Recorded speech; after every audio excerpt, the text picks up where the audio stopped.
young men of color. We can even also, we talk about it as well, young males of color, because we understand the ways in which gender operates and is a social construction. And so Derek Brooms, Jaleesa Clark, Matthew Smith, we've got our Twitter accounts there. You know, as mentioned, brother Matthew Smith is so high up in the work that he does. We don't want folks tweeting at him. So that's why his Twitter handle is not there, because then he's gonna be looking at me funny when we talk after this and say, man, I had people blowing up my Twitter. So we can throw his in the chat box if we need to. So I guarantee you I got less followers than in engagement than you, Angela. So one of the things we want to tell you all as we start is that we are all really good friends, right? So we're not coming to you as folks who are disconnected. We're coming to you all as folks who are very much invested in each other's lives, not just as a professional role in a university, but as people who are committed to improving the lives of our young people. And in this kind of discussion we're going to have today is going to be specifically target at young men of color, and that's boys and young men of color, both at that kind of K through 12 as well as the the post-secondary realm. And so we're going to talk to you all about empowerment on campus through our book that we wrote, which was published in 2018. All three of us co-authored that, published by Rutgers University Press. So we'll begin with our positionalities. We're also going to do this very engaging. So there's a couple of ways in which we're going to ask you all to share out. So don't get too comfortable. Don't start eating yet, right? Because we're going to ask you questions and going to ask you to kind of share out some things. So we're going to go ahead and get it started with our positionalities. So I'll begin. I'm Jaleesa Clark. I'm from Louisville, Kentucky. I earned my undergraduate bachelor's degree at University of Kentucky, my doctoral and master's degree in applied sociology at the University of Research, Lord have mercy, University of Louisville. My research is on Black youth and education, really paying attention to the gender dynamics and how that differently positions Black boys and girls within educational institutions, what that means for their sense of belonging, their community, and their matriculation through educational institutions. This is a work that I am very passionate about, and it's something that I'm committed to and very situated within my personal values and belief system, which is really guided by a question of how can we create more humane and liberating spaces for Black people in education, but more spaces in general, but a lot of times those conversations for me are happening within the realm of education.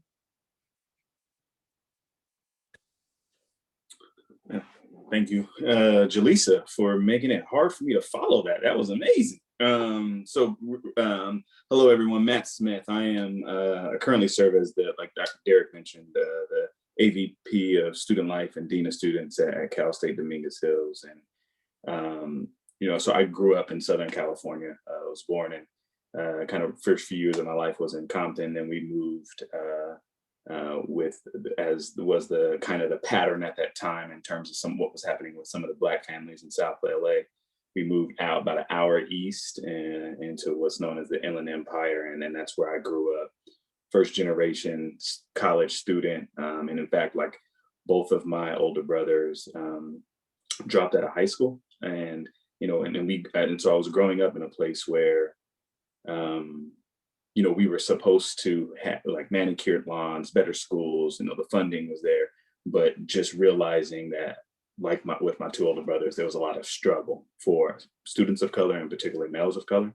I graduated from high school, was a community college student, and there was some things going on in the community and that with Black males. And long story short, I was coaching high school basketball at the time and ended up at 19 starting my own program, my own mentoring program for men of color while I was in college. And that kind of set me on the path for this work. And what I was really hoping to really get at was that here we weren't in South LA anymore. We were outside of the city and didn't understand what was going on. Like, why was it that our outcomes weren't reflective of our surroundings? If the problem was always lack of resources, the problem was always the neighborhood, the problems were always the community, then why was it that when we were here, there were still those outcomes weren't reflective of that? And just realized that there was a need to do some work around how students of color, and particularly males of color, experienced education, the relationships with faculty and staff and with one another. And so as a high school basketball coach, running my own mentoring program, I kind of set out on doing that work. And that really became the crux of my interest in my studies, as a first gen, low income, basic needs, student in need of all of that. And so I ended up graduating from Cal State San Bernardino, with a bachelor's in sociology, got my master's in higher ed administration from Cal State Fullerton.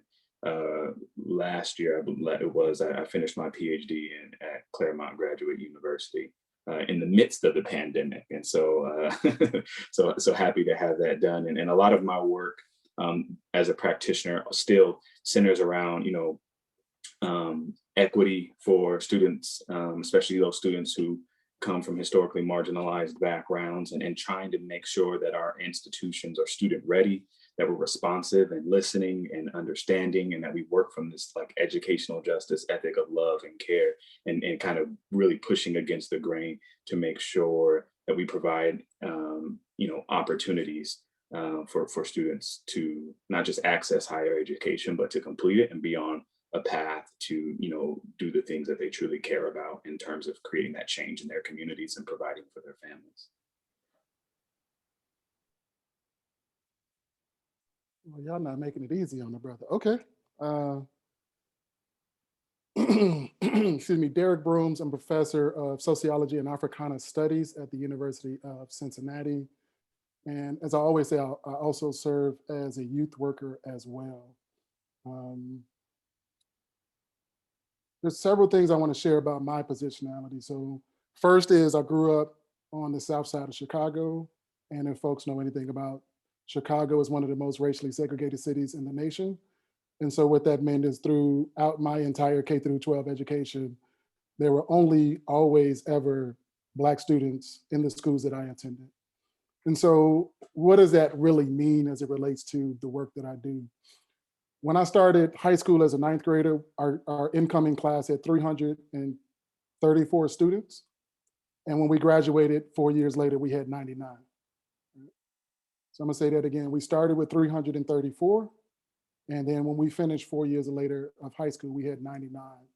And so a little bit similar to what Brother Matt shared, one thing that happened throughout my high school career as I'm beginning to develop a critical awareness of things that are happening around me, I started to realize that there are people, I'm not here because I'm smarter than any of those folks. I'm here because of opportunity. I'm here because of second, third, fourth, and fifth chances. I'm here because of grace. I'm here because of my grandmother's prayers. I'm here because of my father's and my mother's sacrifices. And so by the time I got to college, there was a very stark reality that I was literally confronted and accosted by, and that is going from a high school that was 100% Black to going to a college that was 4% Black. And so what that meant was there was a lot of ways in which I had to relearn myself and try to evaluate what was important to me. And so again, I asked the question, what does that mean? So I'm going to invoke a few names because this is what it means. So I'm thinking about Kelly Love, who was we were freshmen in high school together, and Kelly was a GD. And if you know South Side of Chicago, that means he was a gangster disciple. He got charged with murder during the summer between our freshman and sophomore year. I've never seen Kelly Love another day in my life. But in ninth grade, Kelly protected me from the GDs who was in the school, right? And so I represent him in the things that I accomplished because he helped me get here today. I think about DMX, right? Also known as Earl Simmons, who recently just passed away, and thinking about all of the things that happened in his life, right? So he passes away at 50 years old. So part of what I think about is that as Black men and men of color, our lifespans are truncated, right, by various elements of our society, as well as the circumstances in the communities that we navigate. I'm also thinking about George Floyd, as well as Breonna Taylor and several others, but I say George Floyd first because the Derek Chauvin trial is still ongoing, right? And so one of the things that we know, as the great urban hip hop griot Tupac said, is that you don't have to be in jail to be doing time. And so there are ways in which we live in communities that continue to render us as disposable because of the ways in which we've been disinvested. So a few things. I operate from an unapologetically Black approach, which means that I center Black folks and Blackness in all the work that I do, because that is what helped me become who I am. And by that, as well as I think about my role as an educator, I operate from a philosophy of Black education, which is always about the collective and never about the individual. So there are ways in which I operate that are antagonistic to and in contrast and contradiction to the ways that education and academia operate in this society. As Matt said, very simply, I'm a first generation everything, first generation college student, graduate student, professor, et cetera, et cetera. I grew up, and part of what really, in addition to my own high school experiences, once I got to college, I started to volunteer. And this is for the folks, if you're familiar with Chicago, you'll know these neighborhoods. I started to volunteer in neighborhoods like Inglewood, Cabrini Green, Back of the Woods, and Bronzeville. And that exposed me to a whole lot of other things that were happening in our city that really complicated Black life. So as I come to you today, I'm thinking about Audre Lorde, Nikki Giovanni, Malcolm X, Daisy Bates, W.B. Du Bois, Nikki Giovanni, Langston Hughes, June Jordan, Haki Madhubuti, Jawanza Kunjufu, my mentor when I was in college, Edgar Epps, who was a sociology of education professor who trained me and mentored me. And then last but not least, all the Black women in my life who have got me here today. And I'll name Ayana Karanja, who was my dissertation chair and continues to be one of my mentors as well. Her research was on Zora Neale Hurston, so you can imagine the ways in which she opened doors for me to really engage in critical questions. So that's who we are. We're really excited to be here. Lots more to talk about and share. And so we're going to transition. And what we've done is basically we alternating the lead on these slides. So you may hear one of us or all of us call a name. That's just to remind each other kind of who's on lead. So we're transitioning, and Jaleesa is going to lead us in the next slide.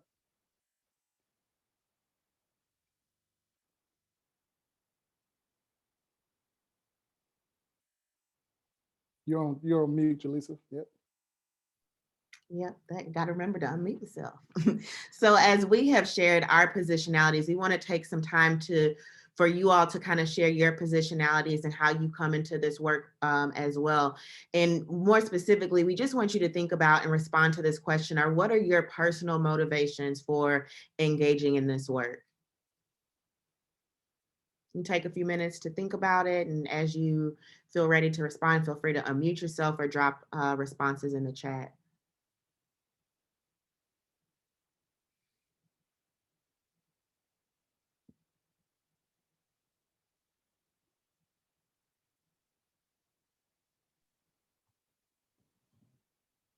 Dr. Clerk, if I may, I think one of the motivations that I have, and I've been fortunate to work with Matthew for a while too, and he probably knows this as well, is that I was born and raised in South Central, and we do service our kids in South Central, and our male boys, just it hits a little bit closer to home. I'm still in the area. I haven't moved out, and the fact that at Dominguez Hills we wrote for our grants to work with students at Jefferson High School, which is in South Central, and kind of not looked at as too well or highly. I think that's my motivation, to just be able to work and be hands-on, working with the students and seeing them in the neighborhood, seeing them work at Starbucks, at Wingstop, at Little Caesars, and bumping into them and their parents, and their parents knowing who I am, and knowing and understanding, like, okay, I have a responsibility now too to do well, carry myself out well too, so that they could kind of lead. I could lead by example, and we could all just continue moving forward to doing better. So that's my motivation. It's the neighborhood I grew up in, and I want them also to have the chances or better chances that I have, and also do better themselves for themselves and their families. Thank you, Navardo, for sharing that. Peace. This is brother CJ. I first of all, I really appreciate you guys sharing that positionality, because a lot of times the work, sometimes, it's suggested that we as researchers, we be objective, right? Neutral, right? And we come with a whole lot of stuff to the table. And so amplifying that and centering that it's a great example for me, and to hear your stories allows me to sort of I see a lot of overlap in stories, so it's great to make that personable. But I'll say, man, when I look at this picture, I see like my little cousins or something like that, right? I think three ways. I think just the community is just a part of that communal space, that just looking out for each other has always just been a part of my, well, this personality. But it's just important that this work for me, there's just a sort of holistic community sort of piece there. And so I think that's one. I think given the work that I've done in the city of Chicago and various communities, a lot of times in some of these disenfranchised spaces, there's some brilliant kids, right? Genius kids that just are not able, they're able, it has nothing to do with ability, but just opportunity, right? They just don't get the opportunity to showcase that, to engage, and as an educator, it's a beauty trying to facilitate that growth for them. But just, I think about them. So not only does the community piece ring loud and clear, but sort of this advocacy, right, is reaching out and supporting each other. In essence, supporting these young folks, they support me as well. And so I learn from them like they learn from me. But that genius is powerful, and it hits in so many different areas, but they just, a lot of times, just don't have the opportunity to get out and share that. And so I think I'm also raising two young Black boys. And so it's important for me that they see dad doing some of this work, but they also know that dad is going to be there for them and support them and do whatever he can to make sure that they get the opportunity to shine and grow and bring their genius to the table. So those are some of the things I'm thinking about right now, of why I'm engaged and what's my motivation for this work. Thank you, Willie. Derek mentioned that we come to this work from an unapologetic Black approach. And for me, that also means coming to it from Black feminist theory and epistemology, and valuing different types of knowledge that is derived in Black communities. And that is why sharing our positionalities, our motivations for engaging in this work is very important. When I was growing up, my grandmothers, my mothers, my aunts, they taught me like the smell and taste test, right? Like, does it smell right? If it don't smell right, then we might not want to leave it alone. And so as we are engaging in this work, we evaluate ourselves and each other. It's important to know, what are our motivations? Does it smell right? Right? What's the baggage that you bringing into this work? What things are your beliefs? And for many of us who spoke already, it's things like community, our values, seeing our family, our neighborhoods, and wanting to give back in those ways. Is there anybody else that would like to share before we move on?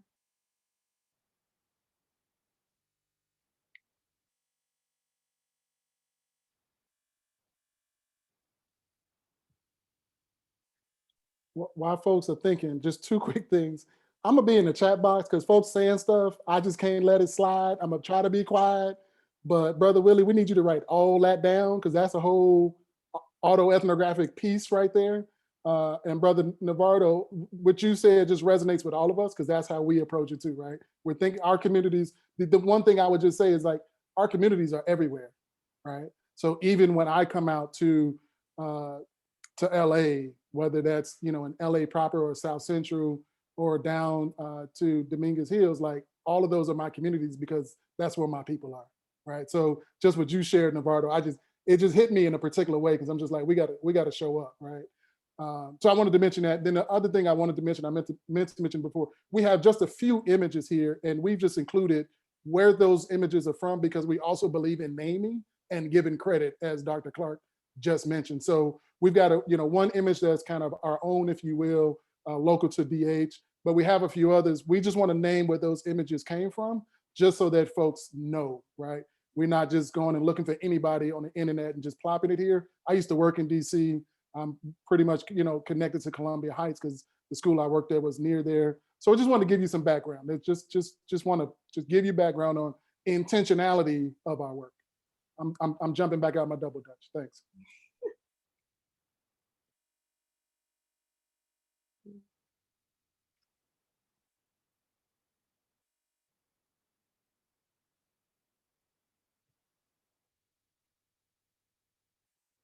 I think if there's nobody else that wants to share, we can move on.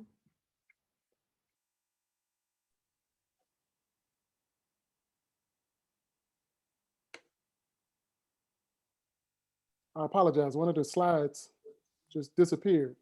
Don't really know how that happened. We can. So, yeah.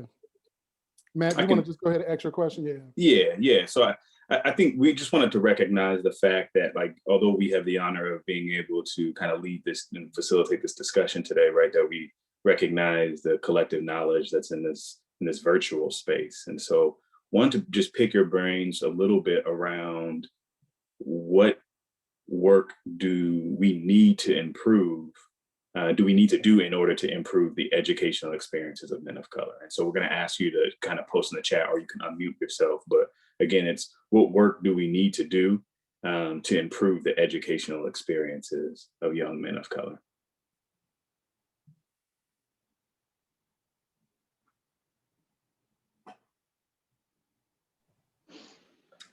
I'll come off mute, and we'll just say that we definitely have to try to start finding more African American male teachers.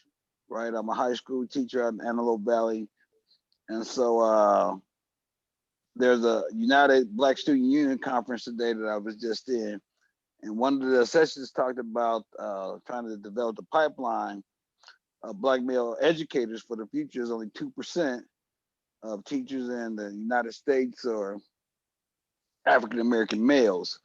And so I believe that if we want to get these young men to aspire to higher education, they have to see men of color and teaching positions, counseling roles, administrative positions, and be able to explain to them that there are several programs or many types of programs across the country, such as the socialized at institutions of higher education, that will encourage, support, and nurture them so that they can become successful in the academic world and beyond. Yeah, absolutely. Thank you for sharing that. I think it's critical, and there's a lot of folks doing some really great work around trying to increase, right, that teacher pipeline of African American teachers in the K through 12 spaces, and the need to do that. And I would even take it a step further. I think one of the things I'm always really pushing is that whether it's K through 12 or higher ed, I always refer back to all your skin folk ain't your kin folk, right? And so it's not enough for us just to have that compositional diversity in terms of Black teachers in these spaces, but making sure that those teachers are coming in with appropriate pedagogies, approaches, really centering like students and from an ethic of love, and just really working in ways, and that we're equipping them and preparing them and training them and offering development so that they can do the work, because there's this underlying assumption that with more of us in those spaces, then the support and the programs and the services and the connection follows. But I know a lot of people who have that desire to do this work, but haven't been trained in it. And I think that's something that, you know, we see often, right? That even if you come from the community and you have that background, right, that you can still use that additional support and community and network to help propel your work and the things you're trying to accomplish. So thank you for bringing that up. I also saw someone, I think it was CJ, posted in the chat, like, listen, like, and can we listen and then not translate into educator, administrator speak, right? Like, we do that so often, and I think it's so common and normalized that we don't even realize when we're doing it, right? Like, students say, what's important to them. I want to graduate in college. I want to graduate college. And we say that you need to enroll in 15 units a semester. That is not what they said. They said what's important to them is they want to make sure they graduate. So let's then listen and what is going to help you to graduate, because you may want them enrolling. They may need scholarship. They may need a support network. They may need to feel comfortable going to office. Like, they may need a whole array of things, but we translate that into what we know about the academy or about the K through 12 space, and aren't really authentically listening to the true meaning and truly to what it is that they're saying and what their needs are. See, anyone else? Did I miss anything?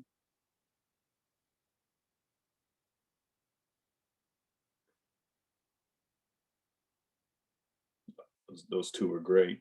So appreciate that. And I think, you know, as we further this dialogue, we're going to have an opportunity to really unpack some of those things around what is the work that we need to be doing, and some of those actions. And I think what's already been shared are a couple of things that will probably resurface again. So thank you.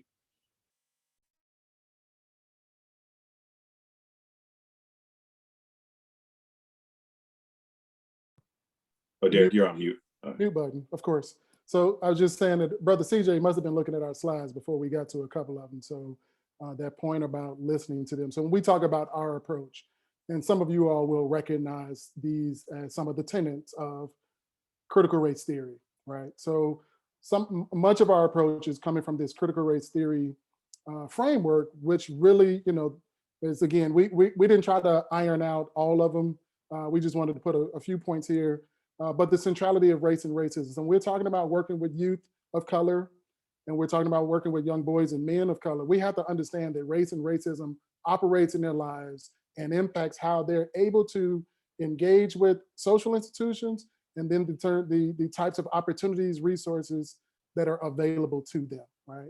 And so, as Matt mentioned, you know, one of the things that's very important is that what we see in this society is that, especially for you know, young people of color, again, we're talking about young boys and men of color, one of the things that we see is, you know, this thing that we talk about constantly as institutional neglect. And so the same institutions that's supposed to be protecting and serving and providing resources are actually criminalizing, stratifying, labeling, and disposing of too many of our young men, right? And to me, one of the more critical cases, if we keep it in California, just for a second, I could think about Oscar Grant, right? And I can name a number of other folks like Stephen Clark. If we think about this in the national landscape, going over to the East Coast, but again, there's a lot of stuff that happens in between. I'm thinking about young brother Khalif Browder, right? So in both of these instances, failed by the institutions that are supposed to provide them with this work.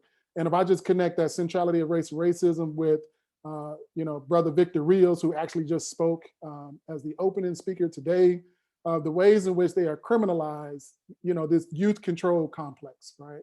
Where they're criminalized by schools, by the police office or police force, criminalized by family, and criminalized by community centers. So in fact, everywhere they go, they are trying to navigate and negotiate these various levels and types of surveillance, right? That is indeed focused on presumed criminality, right? So labeling. So we understand this centrality of race and racism. And then secondly, and this is like, you know, Dr. Clark right here, she talked about that Black feminist epistemology, appreciate and experiential knowledge of young men of color and their ability to name their own reality. So CJ, again, when we're talking about listening, if you ain't dealing and engaging with their lives, then you ain't listening to them, because how can we put anything in place, anything, indigenous wisdom, anything you do for me but without me is against me, right? So we have to understand the context that our young people are engaging with and engaging in, and along with how they're making sense of their lives, so that then we can draw out some things that help us make sense of that. In the book specifically, we use community cultural wealth framework. So that's Tara Yoso, phenomenal sister scholar, who coined this in 2005, and then wrote this book length piece in 2006. And the community cultural wealth framework has 6 tenets, and several of those, I'm not gonna go through them all, but several of them are things like aspirational capital, navigational capital, social capital, of course, but then also resistant capital. And what Yoso argues is that too often, if we use this Bourdieuian form of cultural capital, it's the privilege and all the access that they have. And what we then ignore and diminish and denigrate also is all the forms of capital that we come up with. So I'm just going to, again, piggyback to what Dr. Clark mentioned earlier, Jaleesa mentioned earlier, right? All the things, ways she learned from her mothers, her aunts, and her grandparents. That's familial capital, right? That's feminist epistemologies, that's familial capital. And so what are the ways we can create more humanizing environments so that all of the various forms of wealth that we, our young people, bring with them can not only be appreciated, but then also can be valued, right? And so again, focus on our young men's lives, who they are and how they make sense of the world, not who we think they are or who we think they ought to be. So that's kind of the approach that we take, is that young men, boys and men, we interview men, young men, they are experts on their own lives. Not saying that they know how to make sense of everything in terms of maybe the macro and the micro, but they can tell you what they're going through, right? So if we're willing to listen to that, then we can help engineer some environments to be better suited to support them and empower them. Over the next few slides, what we're going to do is give you some nuggets from our students that we interviewed. And we want to do this because we want to bring their voices in. So it's not just us talking. So, and we try to truncate it a little bit because we didn't want to go down too deep. And we also only want to give y'all some nuggets because we wanted y'all to be inspired to go read our book, right? So we didn't want to give you the whole play. So for the next few slides, we're just going to drop in some nuggets from our young men with a few captions. We're going to do a little bit of analysis to help you all connect the dots. And so just wanted to give you a heads up on where we're going in the next few slides. Jaleesa.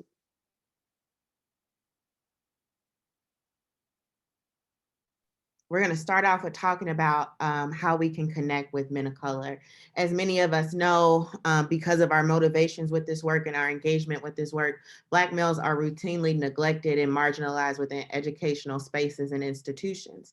And you can think about something as simple as an elementary school experience that could then marginalize a youth. So say, for instance, you're in a classroom, Black boys in the classroom, teacher's reading a book. She says, what's happening here? And it's a little Black boy, he yells out, he says, he ate it. Teacher rolls her eyes. The white kid then raises his hand, or Latino kid or girl, you know, somebody else raises their hand and they say the baby boy ate the pie or whatever, ate the item. And both of the answers are right, but the Black boy has now received a message that the way he speaks and his contributions to the classroom space are no longer valued. And we can then think about what that means for their experiences ongoing in schools. And it really highlights the importance of building, connecting to student lives, their communication styles, their ways of being. And here we have quotes from both Miguel and Enrique. Miguel says, she said her office doesn't necessarily do that, but there are other clubs and organizations that do that. And one of them that she mentioned was B4US, and she talked to me a little bit about them, and I was interested. She connected me with the program coordinator. I called him and he sounded really interested in meeting with me. So we met up and we talked, and that's just how it started. And so it's as simple as having a young person in your office who is in search of help and connecting them to the right resources. A lot of times we as faculty, administrators, mentors have knowledge and access that our young people don't know. They are beginning to navigate these institutions. It's a whole new world. You can even think about your experience going from high school and going to college thinking you grown, thinking you know things, and then getting thrown in the fire, so to speak, and you like, oh snap, what is happening here, right? And so then it becomes important to connect with students. So we have something to hold on to, right? You are most connected, or I am anyway, to people who I know take a genuine interest in me, who want to know more about me than my grade in the classroom. And as we begin to make those connections, we can think about how powerful that is for empowering and connecting with men of color. Enrique offers just their devotion just to help anyone, especially minorities who go to school. Where I come from, that's a big deal. Some of us don't have the resources to get to college. To have a group that says to me, we know your experiences, we want to help, that blew me away. And so again, this speaks to community. Right? So it's not just about providing resources and making connections, but it's also about helping the young people make connections between each other and support each other. And in that way, they are empowered. Like, we each have knowledge that is valuable. They have each in some form or fashion learned knowledge. Maybe somebody has learned that you don't go to the financial aid office at this time because it's bad, right? Not everybody has that knowledge. And so as we are working with our young men of color, empowering them to say that you know something that everybody else doesn't know that can help everybody. And you build this sense of community and this ongoing and lasting connection.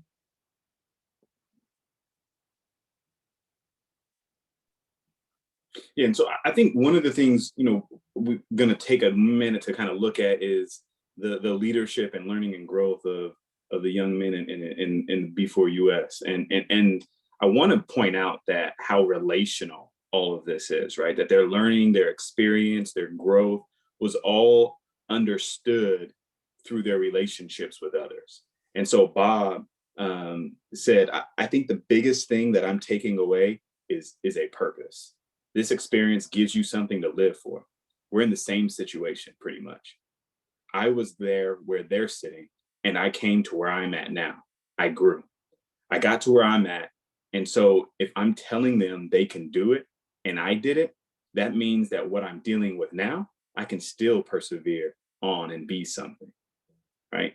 And so this is one of those like listening, right? We know men of color go to college for two primary reasons: provide for their families, give back to their communities.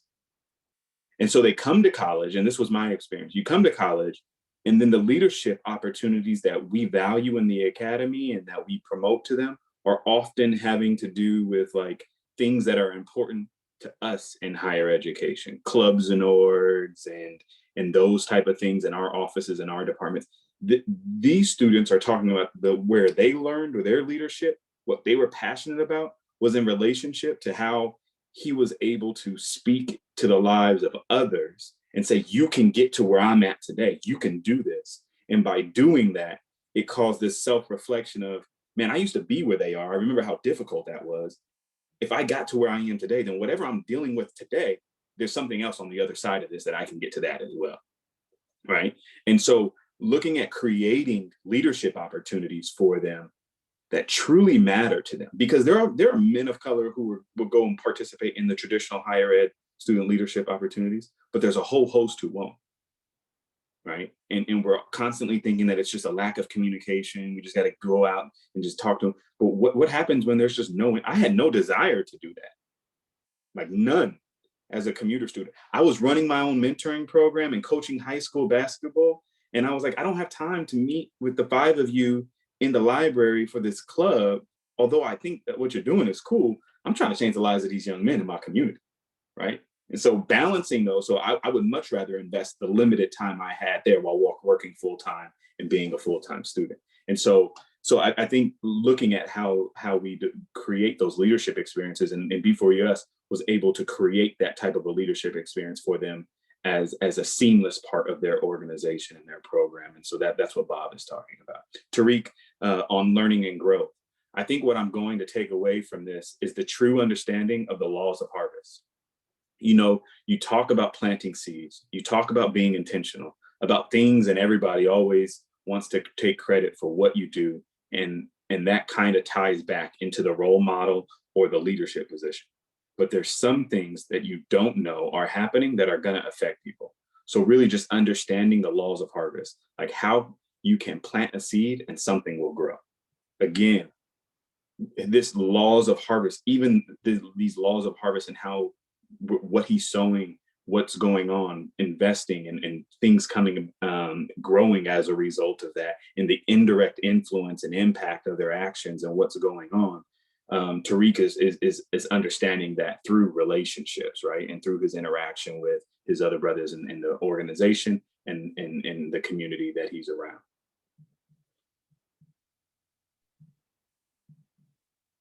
Thanks, Matt. And I've got a number of quotes here. I won't read them all, of course, but they're here just as some anchors. And so again, talking about friendships and relationships, and then looking to look forward, goals, accountability, and identity. And so I'll go with Dion here. And as we're talking about B4US, this is an organization at the campus that these guys attended. And this was an organization that was open to any kind of male of color on the campus. And so one of the things that the guys talked about that we discussed in the book is that this was not a fraternity. So they weren't, they didn't have to pay any dues. They didn't have to pay any money to get involved. It was, you can come as you are. And so that's a critical piece, right? I think Jaleesa mentioned this earlier, that too often for our young boys of color, it's always, you got to get right and fix yourself before we're willing to take you seriously. And for these guys, and this is B4US experience, it was come as you are. We're trying to learn from you and see what skills you have that you bring with you that can help improve us as a group. So it's not, you got to get yourself in order first. So here's Dion, he's talking about, friendships and relationships. there's a level of trust and confidentiality that you feel when you're with them. He's talking about other young men in this organization. The members open up, they see you, excuse me, and you see that they don't judge them. So if I open up, they won't judge me either. So if I get in, they'll treat me the same. They'll treat me the same. We treat each other with respect and can still have that space to play around and with one another. And so one of the things that, there are several things that Dion is talking about here, but again, as Matt talked about, at the heart of it is the importance of the quality relationship. Because we care about each other, right? We're going to open up and make ourselves vulnerable. And this is important because outside of very small and sacred spaces, it's actually pretty dangerous for young men of color to be vulnerable, right? So I mentioned about the neighborhoods I grew up in. If you're vulnerable in those neighborhoods, if you're vulnerable in those neighborhoods, you've actually opened yourself to potentially be prey to other people, right? And so this also then means, and we talk about this more in the book, that they're also engaging with how they think about their masculine identities and masculine selves, right? Because in many effects, in these environments that, many of us are coming from, we're taught that, and socialized that we've got to have these tough fronts. We've got to have this kind of, tough heteronormative masculinity, right? This cool masculinity that I can't let stuff get to me. I can't let my guard down. I can't be vulnerable. I can't share. And Dion and even Pedro here talked about, we got to open up and we got to bond together. As I look over to goals, accountability, and identity, I'll just jump in here. I'll do two of them because, Luis hits it pretty close on the head. It's when you take accountability, when you have people there and they don't have to be, it just goes back to being a brother's keeper. And so here, Luis is kind of invoking the notion of, what does it mean to be in, to have strong male peer-to-peer relationships? I think there's not enough research done about peer bonding among males in higher education. And then very specifically for those males in interracial groups, right? So in this particular group is, young men of Latino descent, which includes Mexican, Hispanic, et cetera, through self-identities as Black. There's folks of Asian descent, AAPI. So what does it mean for us to pay attention to how they see each other? So Luis invokes this kind of notion of being a brother's keeper. So it's not just that we're connected, but I'm also supposed to have your back. You're also supposed to keep me accountable. And then I'll do Larry, and this kind of really goes to it. I feel that B4Us is about brotherhood. It's about integrity, not just being men, but challenging what it means to be a man. Because in society, would oftentimes, that oftentimes get misconstrued. We have these guys that we have to be tough, we have to be unemotional. B4Us is breaking down those barriers. And so interesting, if I just do kind of this word analysis, one of the things that Larry says is that this notion of lacking empathy, lacking emotionality, lacking vulnerability is a barrier to them being their authentic selves, right? And so we wanted to share out that. Now we're going to transition and just kind of hit some kind of highlight things and then bring this to a close. Swinging to you, Julissa. No, I'm sorry, this is Julissa. So the question that is guiding this slide really is, what can we as educators, mentors, youth workers, what can we do? And the thing that we continue to be reiterating is to listen to young boys and men of color.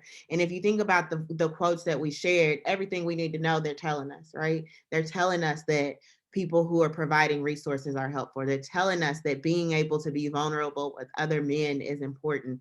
They are telling us that being in community is important to them and helps them feel powerful, and knowing that they can both contribute and receive are very important.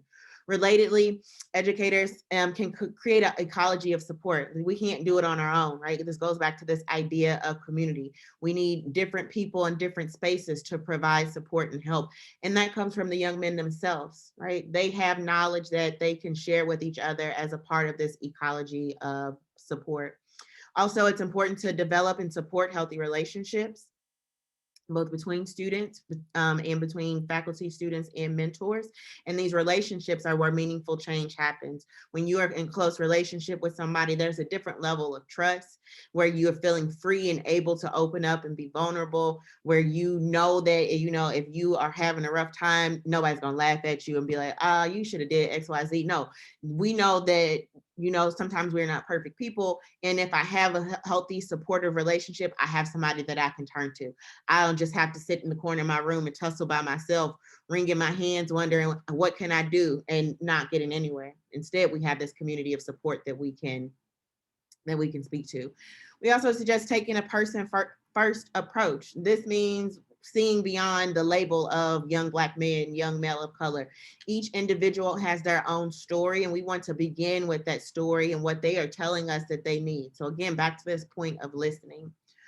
Next, we can also enhance the educational conditions and environments. We can do things within classrooms to make people feel more safe and belonging in ways that we give feedback, in the ways that we affirm answers, in the ways that we show that everyone has valuable contributions. And then finally, leverage resources. Sometimes a lot of schools that we may be working in are under resources, but again, there's so much wealth in our community. And as we are building support networks, who has something? I know growing up in the hood, for me, we didn't have anything, we still were going to share. We were going to make sure that everybody was okay. Even if everybody didn't have a full meal, everybody was going to eat, right? Everybody's going to have something on their belly. And we can bring those things into our work with men of color. Thanks, Jaleesa. Matt, you want to start off and I'll close it out?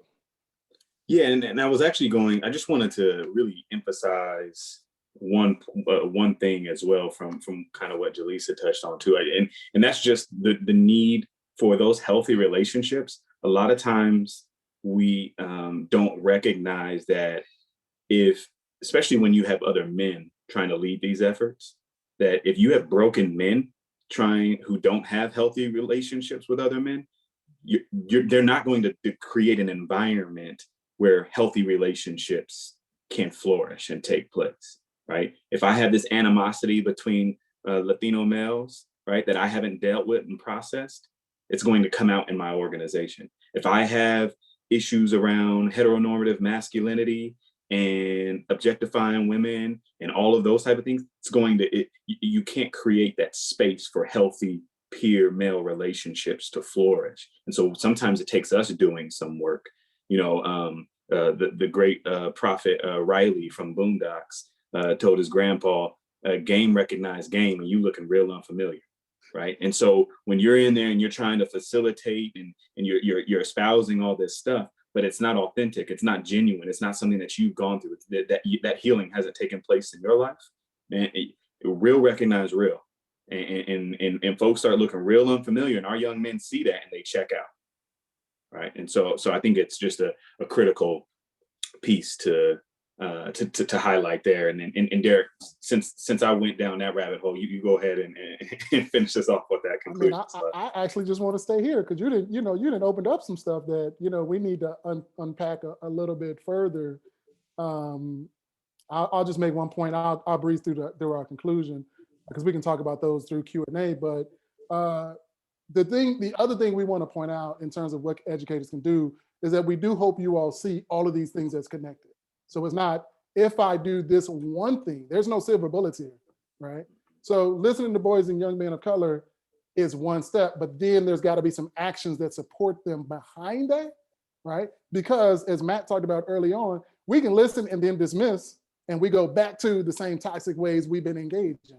So it's, what do you do with that listening? Part of that listening has got to contribute to creating that ecology of support. I ain't got all the answers. So then who do I leverage my resources with? Again, connecting to that community culture. Well, there may be folks, as Jaleesa mentioned, who don't even operate in my office, who are not even on my campus. It might be, you know what, let me call Brother Matt down at DH because I got a question about something that I'm trying to figure out. So if we're really talking about empowering our young men, what we're saying is that, number one, we're recognizing that they already come in with really high qualities. And by empower, what we're really trying to signify is, how do we help them go another level? Yep. That can look different for different young men. So you've not heard us say anything about a GPA. right? You've not heard us say anything about a specific grade, because if we're talking about empowering, we got to empower them on their terms. So that, here's what's important to me, is that quote that Matt read earlier. It was about being in my community and helping out other young boys who were in my steps just a year before, right? So where does that show up on his transcript? It doesn't show up anywhere, but I get in terms of a direct grade, but it shows up in the way that he then engages with his education, because he understands how it can contribute to his community. So I just want to take another second here, because it's so much, that these things are interrelational and they're dynamic. And we're trying to leave you all kind of where we began, with that notion that, number one, we operate with this sense of urgency that all of our boys and young men of color matter, and they matter. We need to make them matter comprehensively, not just in relation to what we need them to do for us. Yep. And just one more thought on that, Derek, is just in terms of that educational conditions and environment. I just want to point out, like, our men of color aren't a monolith, right? Like, we come in with an array of experiences and backgrounds, and who we serve and the individuals we have in the academy or in those spaces also need to be reflective of their backgrounds and where they're coming from. You have, and maybe I should, let me just tell you a little bit about Cal State Dominguez Hills. We have brothers that come onto our campus who would make it in spite of what we do for them, right?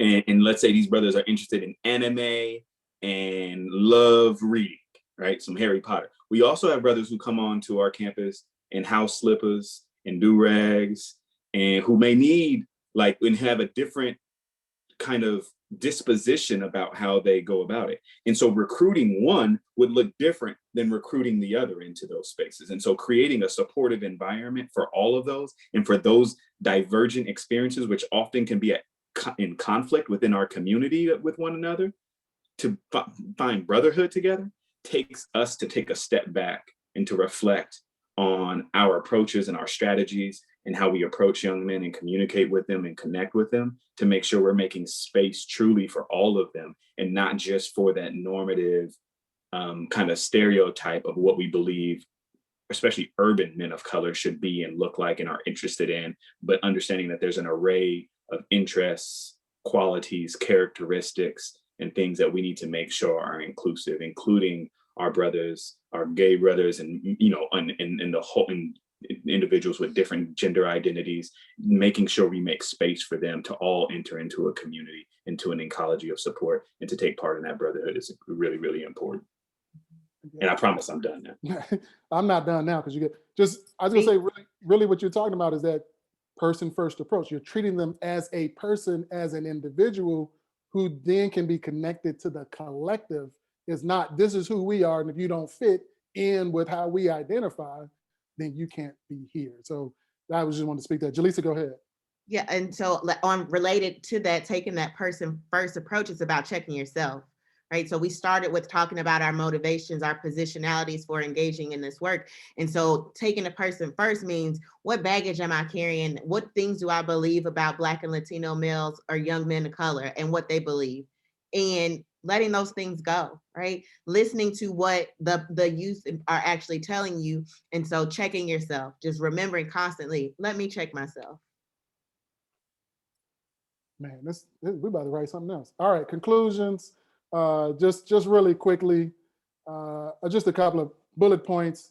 We see engagement with our young men of color as a pathway for connecting them on campus and also beyond, right? We try to make these things short, so we didn't write paragraphs on them. And so we know that engagement is not just about what they do on campus. I remember Brother Navarro talked about how he sees some of the students he works with in the neighborhood, right? Or while they're at work. So we gotta know that we can be sources of guidance, sources of advocacy, sources of support. So one of the things we talk about all the time is we got to show up and meet them where they are. So if they're at the barbershop, if they're a commuter student, to Matt's point, if they're taking only 6 credit hours this semester, that's where they are. It's not, you should be taking 15 coming down heavy-handed, but saying, hey, let me listen and learn to understand what's informing the approach that you're taking, and then trying to figure out, how do I support you through the approach and what you need.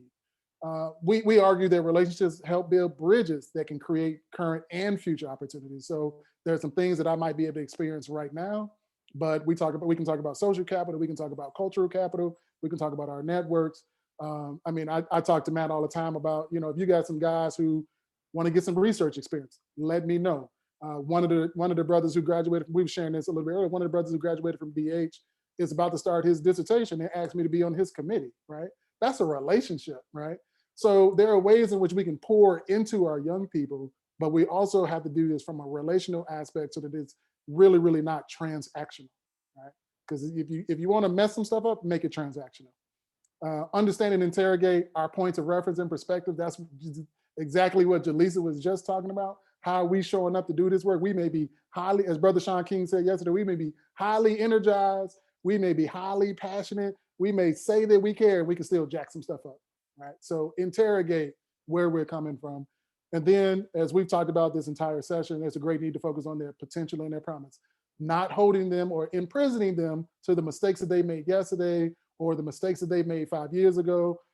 Listen, if folks had to be perfect, I wouldn't be sitting in front of you today, right? So we need to focus on their potential and their promise, which then means we ask different kinds of questions and put different types of support in place because we're thinking about what they're capable of, not what they haven't done yet. All right, thank you all. This is just a couple of quotes here that we're closing out with. I'm gonna stop sharing. There's our email addresses there. Let me pause for a second. I'll put them in the chat as well. These are our email addresses and our Twitter. I'm gonna put Matt's Twitter in the chat so y'all can blow him up some too. But these are just quotes from some of the guys. One of the things we also asked them about was, what does graduation mean to you? And this last quote here is one that I really love. He said, this brother said, tell my haters they can have a seat, all those people who wanted me to be nothing, right? What he's talking about is that resistance capital of, I don't have to cater to what other people believe about me or see in me. I can be who I am, and my accomplishments will speak for themselves. Thank you all, and looking forward to some of our conversation.